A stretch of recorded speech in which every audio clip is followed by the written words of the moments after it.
Creations. I'm Deborah Taylor, the hands behind Taylor's Yarn Creations. And on today, I'm going to show you how I put together this pumpkin tea light holder. Once I've completed the pumpkin, I would have sewn the back end together and, tied it pretty tight there. And then I'm going to take my tapestry needle with the yarn and I'm going to put it just kind of back up through the pumpkin itself. I've stuffed the pumpkin, as you can see. It's not really fully stuffed just yet, but I have put something already inside of it.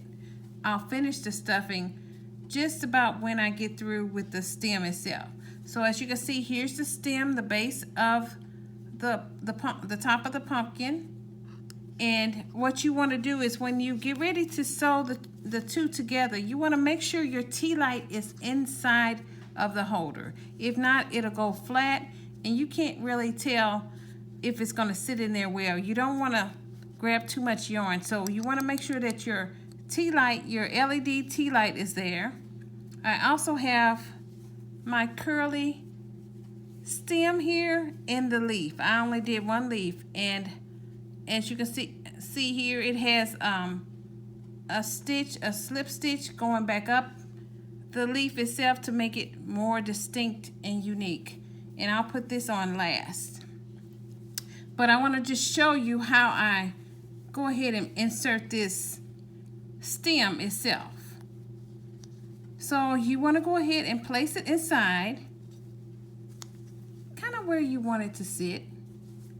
And like I say, the pumpkin itself is not fully stuffed just yet, but it'll look something like that. I think these are so cute. I've made a couple already and I've given one away. I know I probably shouldn't give things away, but I'm giving it away as I'm working through the pattern to make sure that the pattern is as accurate as possible. So you're going to go ahead and take your tapestry needle and you're going to kind of weave it a little bit.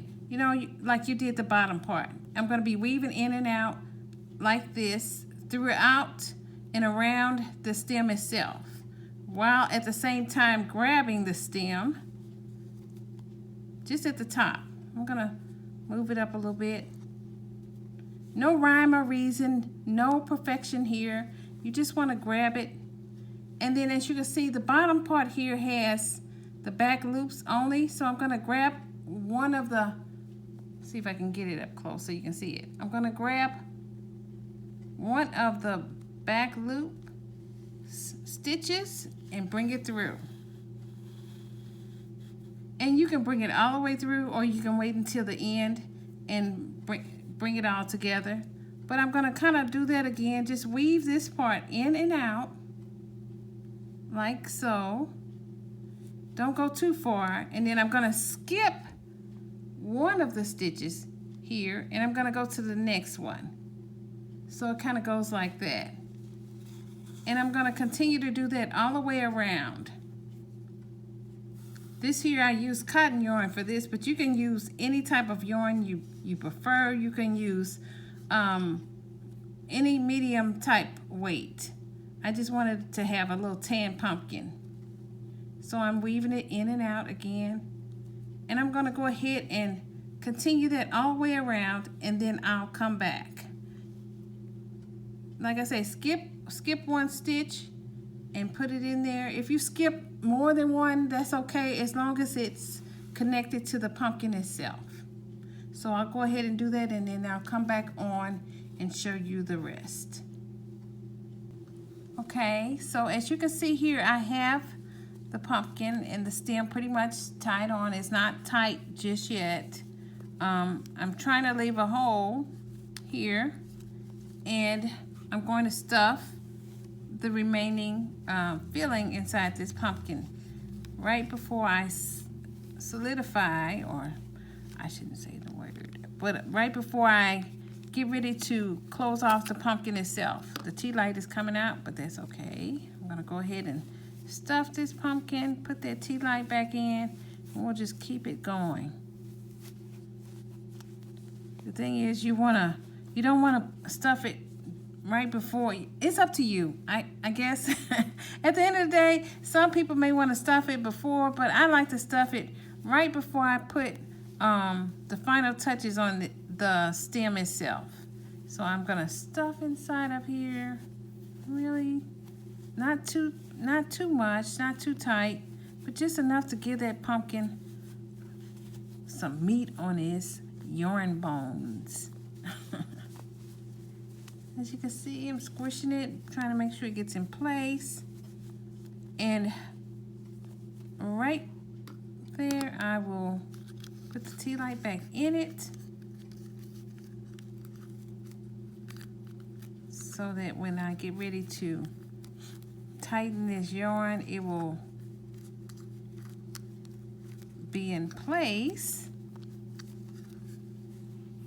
So I'm gonna just make sure that tea light is in there and tug it just a little bit so the yarn is, the pumpkin starts shaping itself. Of course, the tea light, it wants to go a little crooked because it's pulling. You can see it's on there pretty good. It's looking good. And you want to keep shaping it. And then you want to take your yarn and put it back in the tapestry needle. And of course, tighten up any areas that you see that need to be, maybe any holes, if you see any holes or anything that it's not pleasing to you. But what I'm going to do is I'm tightening it, just not pulling it real tight because it'll start affecting the stem itself. But I'm going to take this yarn and I'm going to kind of grab a little bit more with it and try to close off that last part to it. Like I say, the back stitches that you crocheted earlier, it doesn't have to be perfect, but you want to grab it and just make sure that you have enough yarn so that it's staying on there pretty tightly. Close it off. If any holes you're not comfortable with, just make sure you have enough yarn so that when you are fastening it off, it doesn't show. Then I'm going to take the yarn tapestry needle and I'm putting it back through the pumpkin itself, and it's helping to shape it a little bit more, as you can see. And I'm going to just weave it in and out through the bottom and kind of pull it a little bit. Just weave it in and out.